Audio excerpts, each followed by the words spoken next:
சமயம் Tamil life style நேயர்களுக்கு வணக்கம்.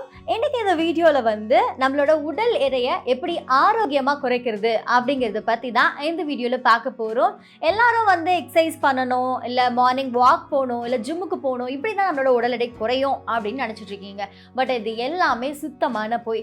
உணவு மூலியமாலே உங்களோட உடல் எடையை நீங்க ரொம்ப ஆரோக்கியமா குறைச்சிட்டு வரலாம். ஆனா இது ஒரு slow and steady process. So என்ன மாதிரியான உணவுகள் மூலயமா உங்களோட உடல் எடை குறையுது அப்படின்னு சொல்லிட்டு நம்ம ஸ்டெப் பை ஸ்டெப்பாக நிறைய வீடியோஸ் போட்டுட்ருக்கோம். அப்படி இன்னைக்கு இந்த வீடியோவில் சேனைக்கிழங்கு சாப்பிட்றதுனால எப்படி உங்களோட உடல் எடை குறையுது, அதே சமயம் சேனைக்கிழங்கு சாப்பிட்றதுனால உங்களோட உடலுக்கு என்ன மாதிரியான ஆரோக்கிய குணநலங்கள் இருக்குது அப்படிங்கிறத பார்த்துடலாம். முதல்ல சேனைக்கிழங்குல அதிகப்படியான நார்ச்சத்து இருக்கிறதுனால உங்களோட உணவு சீக்கிரமாகவே ஜீரணமாகும். நிறைய பேர் புரோட்டீன் அதிகமாக எடுக்கிறதுனால உங்களுக்கு கொஞ்ச நேரத்திலேயே பசி ஏற்படும். இப்போதான் இங்கே பிரேக்ஃபாஸ்ட் சாப்பிட்ருப்பீங்க, லஞ்ச் சாப்பிட்ருப்பீங்க, நல்லா ஒரு ஃபுல் கட்டு புரோட்டீன் அதிகமாக இருக்கக்கூடிய உணவோ இல்லை கார்போஹைட்ரேட்ஸ் அதிகமாக இருக்கக்கூடிய உணவோ சாப்பிட்ருந்தீங்க அப்படின்னா அது உங்களுக்கு டைஜஸ்ட் ஆகிறதுக்கு ரொம்ப நேரம் ஆகும். அதே சமயம் உங்களுக்கு சீக்கிரமாகவே பசியும் எடுத்துரும். அப்படிப்பட்டது தான் இந்த புரோட்டீன் உணவுகள். சிக்கன்லாம் நீங்கள் சாப்பிட்டு பாருங்களேன், நல்லா சாப்பிட்ருப்பீங்க, ஆனால் கொஞ்ச நேரத்துலேயே உங்களுக்கு பசி ஃபீல் வரும். அதுக்காக தான் நார்ச்சத்து அதிகமாக இருக்கக்கூடிய உணவுகளை சாப்பிடணும் அப்படின்னு சொல்லுவாங்க. ஸோ நார்ச்சத்து சாப்பிட்றதுனால என்ன மாதிரியான பெனிஃபிட்ஸ் அப்படின்னா, இது சீக்கிரமாகவே உங்களுக்கு டைஜஸ்ட் ஆகிறதுக்கு உதவி பண்ணும். உங்களுக்கு மலச்சிக்கல் ஏற்படாது, ஃப்ரீயாக மோஷன் போவீங்க, அண்ட் டைஜஷன் ப்ராசஸில் எந்த விதமான பிரச்சனையும் இருக்காது. ஸோ உடல் எடை ஏற்படக்கூடிய ஒரு சான்ஸ் என்ன அப்படின்னா, நம்மளோட உணவு சரியாக டைஜஸ்ட் ஆகாமல் அந்த உணவு அப்படியே ஃபேட்டாக கன்வெர்ட் ஆகுறதுனால தான். ஆனால் நார்ச்சத்து அப்படிங்கிறது நம்மளோட உடலுக்கு சரியான அளவு ஊட்டச்சத்தை கொடுத்துட்டு ஈஸியாகவும் டைஜஸ்ட் ஆகிடும். இரண்டாவதா குழந்தை பாக்கியத்தை கொடுக்கும். குழந்தையின்மை பிரச்சனை யாருக்காவது இருக்கலாம், ஆணா இருக்கலாம், பெண்ணா இருக்கலாம். உங்களோட பாலின ஹார்மோன்ஸை சமநிலைக்கு கொண்டு உங்களுக்கு குழந்தை பாக்கியம் கொடுக்கக்கூடியது தான் இந்த சேனைக்கிழங்கு.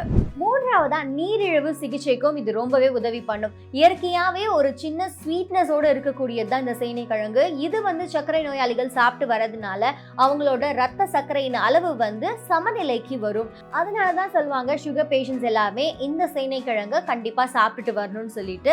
ஆனால் நீங்கள் டாக்டர் கிட்ட கன்சல்ட் பண்ணி தான் சாப்பிடணும் அப்படின்னு நான் சொல்வேன். ஏன்னா உங்களோட உடலின் நிலை அந்த சமயத்தில் எப்படி இருக்குது அப்படிங்கிறத ஒரு தடவை கன்சல்ட் பண்ணிட்டு சேனைக்கிழங்கு நான் சாப்பிடலாமா அப்படிங்கிறத டாக்டர் கிட்ட கேட்டுட்டு அதுக்கப்புறம் சாப்பிடுங்க. அப்புறமா உங்களுக்கு காயங்கள் ஏதாவது ஏற்படுது அப்படின்னா உங்களோட பாடியில் ஆன்டி இன்ஃப்ளமேட்டரி ஃபேக்டர் அதிகமாக இருந்துச்சு அப்படின்னா சீக்கிரமாகவே அந்த காயங்கள் ஆறிடும். எஸ்பெஷலி சுகர் பேஷண்ட்ஸ்க்கு எல்லாருக்குமே காயங்கள் ஆச்சு அப்படின்னா சீக்கிரமாக ஆறாது இல்லையா?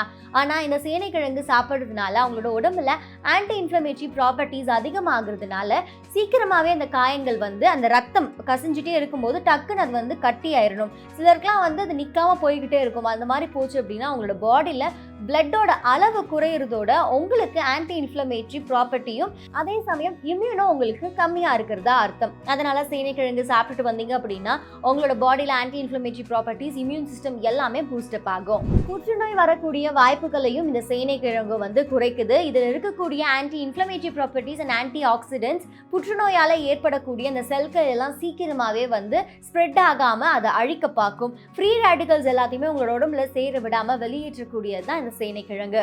அப்புறமா நம்ம சேனைக்கிழங்குல அதிகமான பொட்டாசியம் இருக்குன்னு சொன்னோம் இல்லையா? அது நம்மளோட மூளை மண்டலத்தையும் பத்திரமா பாதுகாத்துக்கும். ஸோ மூளை மண்டலத்திலேயோ இல்லை நரம்பு மண்டலத்திலேயோ ஏதாவது பிரச்சனை வந்துச்சு அப்படின்னா அதை எல்லாத்தையும் சீக்கிரமா குணப்படுத்தக்கூடியதான் இந்த சேனைக்கிழங்கு. அதுக்கான ஆற்றல் நிறையவே இந்த சேனைக்கிழங்குக்கு இருக்கு.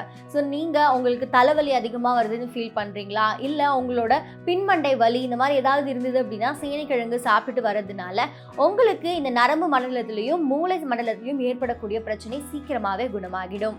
நான் ஆரம்பத்திலேயே சொன்ன மாதிரி நம்ம எடுக்கக்கூடிய உணவில் அதிகப்படியான நார்ச்சத்து இருந்தது அப்படின்னா அது சீக்கிரமாகவே டைஜஸ்ட் ஆகிடும். அதே சமயம் நம்மளுக்கு உடனே பசியும் ஏற்படாதுன்னு சொன்னேன் இல்லையா? அது மாதிரி தான் உங்களுக்கு மலச்சிக்கல் பிரச்சனை இருக்குது, இல்லை செரிமான பிரச்சனை இருக்குது அப்படின்னு ஃபீல் பண்ணுறவங்க சேனைக்கிழங்க வாரத்தில் ஒரு 2 இல்லை 3 தடவை சாப்பிட்டு வாங்க. ஸோ அந்த மாதிரி நீங்கள் சாப்பிட்டு வந்தாலே போதும், உங்களோட செரிமான பிரச்சனை சீக்கிரமாகவே குணமாயிடும். ஃப்ரீயாக காலையில் எந்திரிச்ச உடனே நீங்கள் மலம் கழிக்கலாம். ரத்த நாளங்களில் எந்த விதமான அடைப்புகளும் இல்லாம சீரா எல்லா உறுப்புகளுக்கும் ரத்தத்தை செலுத்தக்கூடியது தான் இந்த சேனைக்கிழங்கு. ஸோ ஒரு நாளைக்கு ஒரு ஆப்பிள் சாப்பிட்டா போதும் மருத்துவமனைக்கோ இல்லை மருத்துவரை சந்திக்கக்கூடிய வாய்ப்புகள் நம்மளுக்கு குறைவாகும்னு சொல்லுவாங்க. ஆனால் நான் சேனைக்கிழங்கையும் கூட ஆட் பண்ணிக்க சொல்வேன். சேனைக்கிழங்கு சாப்பிட்றதுனாலையும் பல விதமான ஆரோக்கிய குணநலங்கள் இருக்கு. ஸோ மறக்காம நீங்க சேனைக்கிழங்கு இத்தனை நாள் வேண்டாம்னு ஒதுக்குற ஆளா இருந்தீங்க அப்படின்னா இப்போ அதுக்கு ஒரு ஸ்பெஷாலிட்டி கொடுத்து சாப்பிட ஆரம்பிங்க.